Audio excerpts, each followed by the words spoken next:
আসসালামু আলাইকুম সুপ্রিয় শিক্ষার্থীবৃন্দ, আজকে আমরা গণিতের একটি গুরুত্বপূর্ণ অধ্যায় লসাগু ও গসাগু নিয়ে আলোচনা করব। লসাগু এবং গসাগু নিয়ে আলোচনা করব। আমি Mohammad Alamin Hossain, BSc and MSc in mathematics. পাটিগণিতে ও সংখ্যাতত্ত্বে দুই বা ততোধিক পূর্ণ সংখ্যার লঘিষ্ঠ সাধারণ গুণিতক বা লসাগু বলতে বোঝায়। এখানে আমাদের এইটুকু সুন্দর করে বুঝতে হবে, তাহলে আমরা লসাগু সম্পর্কে আমরা ভালো ধারণা পাবো যে সেই ক্ষুদ্রতম সংখ্যা যা ওই সংখ্যাগুলোর প্রত্যেকটি দ্বারা নিঃশেষে বিভাজ্য। যেমন আমি এখানে যদি বলি যে 3, 6 এবং 9, এই তিনটা সংখ্যার লসাগু কত হবে? তো আমরা এই তিনটা সংখ্যার লসাগু জানি, কত? 18 হবে। 18। তো এখানে বলা হয়েছে সেই ক্ষুদ্রতম সংখ্যা, লসাগুটা হচ্ছে 18, সেই ক্ষুদ্রতম সংখ্যা যা ওই সংখ্যাগুলোর প্রত্যেকটি দ্বারা নিঃশেষে বিভাজ্য হবে। এই 3, 6, 9 দ্বারা এমন একটি সংখ্যা নিয়েছি, ক্ষুদ্রতম সংখ্যা নিয়েছি, সেটা হচ্ছে 18, যা এই 3, 6 এবং 9 দ্বারা বিভাজ্য হতে হবে। যেমন আমি বলতে পারতাম যে 36 নিতে পারবো, কিন্তু এখানে 36 নেওয়া যাবে না। কেন নেওয়া যাবে না? বলছে সেই ক্ষুদ্রতম সংখ্যা যা 3, 6 এবং 9 দ্বারা বিভাজ্য হতে হবে, এবং 3, 6, 9 দ্বারা তো বিভাজ্য হতেই হবে, প্লাস এমন একটা সংখ্যা হতে হবে সেটা ওই সংখ্যাগুলোর মধ্যে সবচেয়ে ক্ষুদ্রতম সংখ্যা হতে হবে। ঠিক গসাগুটার সংখ্যাটা যদি দেখি, দুই বা ততোধিক সংখ্যার গরিষ্ঠ সাধারণ গুণনীয়ককে গসাগু বলা হয়। দুই বা ততোধিক সংখ্যার গরিষ্ঠ সাধারণ গুণনীয়ক হলো সেই বৃহত্তম সংখ্যা যাকে দিয়ে ওই সংখ্যাগুলোকে নিঃশেষে ভাগ করা যায়। যেমন আমি বললাম যে 10 এবং 12, এই দুইটা সংখ্যার গসাগু কেমন হবে? তো এমন একটা সংখ্যা নিতে হবে, বৃহত্তম সংখ্যা, যে সংখ্যাটা দ্বারা এই দুটি সংখ্যাকে নিঃশেষে বিভাজ্য করা যাবে। যেমন আমি বললাম যে 2 দ্বারা আমি 10কে ভাগ করতে পারি, অবশ্যই নিঃশেষে বিভাজ্য হয়, এবং 2 দ্বারা 12কেও আমরা ভাগ করতে পারি, ভাগ করলে নিঃশেষে বিভাজ্য হয়। এখানে 5 হবে, 5 দুগুণে 10, নিঃশেষে বিভাজ্য হয়েছে, এবং এখানে 6 দুগুণে 12। তার মানে এখানে এই 2টা হচ্ছে 10 এবং 12র গসাগু। মানে এমন একটি সংখ্যা, ক্ষুদ্রতম পদ প্রকাশ করা যায়। বলছে কোনো ভগ্নাংশকে তার ক্ষুদ্রতম পদে প্রকাশ করা যায়, গসাগুর প্রয়োজন হয়। তো আমরা এটা জেনে নিলাম সংজ্ঞাটা। এখন আমরা কিছু গাণিতিক সমস্যার সমাধান করলে খুব সহজভাবে বুঝতে পারবো। তো ভগ্নাংশের চাকরির পরীক্ষায় যে প্রশ্নগুলো আসে তার মধ্যে হচ্ছে ভগ্নাংশের গসাগু কেমন। ভগ্নাংশের গসাগুর ক্ষেত্রে লবগুলোর গসাগু হরগুলোর লসাগু হয়।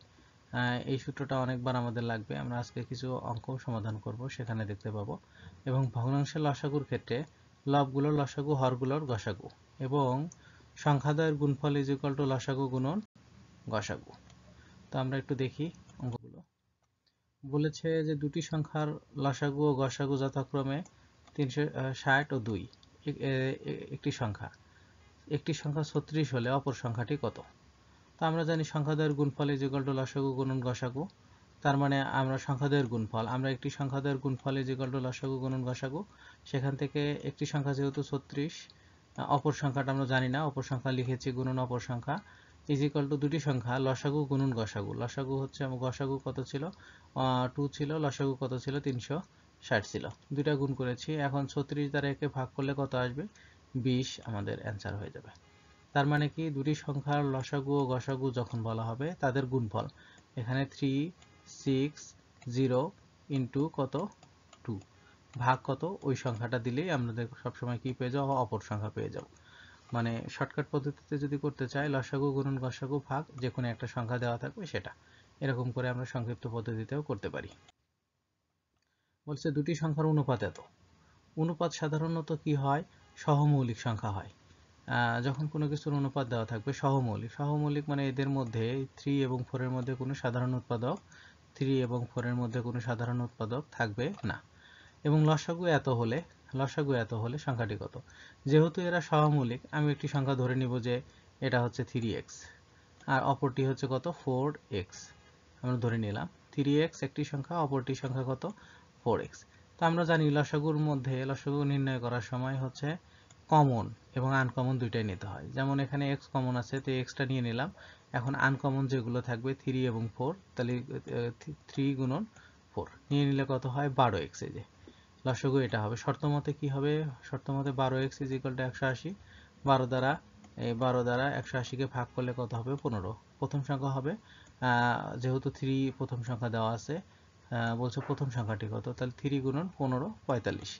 তো এর পরবর্তীতে আরেকটি সংখ্যা সমাধান করব। যা বলছে যে এত একটি ভগ্নাংশ, 3টি ভগ্নাংশ দেওয়া আছে, এদের গসাগু কত। তো আমরা জানি যে 3 1 2 এদের মধ্যে গসাগু নির্ণয় করতে বলছে।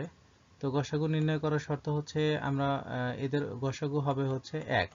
আমরা জানি যে গসাগু নির্ণয় করার সবচেয়ে সহজ পদ্ধতি হচ্ছে 3 এর উৎপাদক হচ্ছে 3 গুণন 1, 1 এর উৎপাদক হচ্ছে 1 গুণন 1, এবং মৌলিক উৎপাদকগুলো বের করতেছি। 2 এর উৎপাদক হচ্ছে 2 গুণন 1।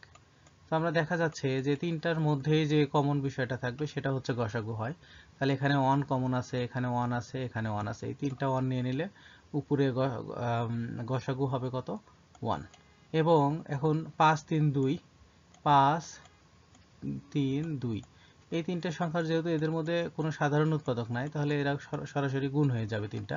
তাহলে 3 দুগুণে 6, 5 6 30। তার মানে আমাদের উত্তরটা হবে কত? 1 ভাগ কত? 30 উত্তর হবে। এখানে সঠিক উত্তরটি আমাদের নেই। এরপরে আমরা দেখছি যে এর লসাগু কত হবে। লসাগু বলেছে, তাহলে আমরা জানি লবগুলো লসাগু, আমরা আগেই সূত্র দেখেছি, লবগুলো লসাগু হরগুলোর গসাগু। তো হরগুলোর গসাগু কত হবে? হরগুলোর গসাগু এখানে নেই, কারণ হচ্ছে গসাগু হবে 1, যেহেতু এদের মধ্যে কোনো সাধারণ উৎপাদক নেই। আমরা আগেই একটু দেখে আসলাম, 5 3 2 এর গসাগু বের করলে কত হয়? 1 হবে, 1। আর লসাগু কত হবে? লসাগু হবে 2 1 3 এর লসাগু কত হবে? যেহেতু এদের মধ্যে কোনো সাধারণ উৎপাদক নাই, লসাগুর ক্ষেত্রে উপরে হবে 3 গুণন 1 গুণন 2, তার মানে হচ্ছে কত? 2। তার মানে হচ্ছে 3 দুগুণে 6। আমাদের উত্তর হবে কত? 6। আর এখানে উত্তর হবে কত? 1 ভাগ 30।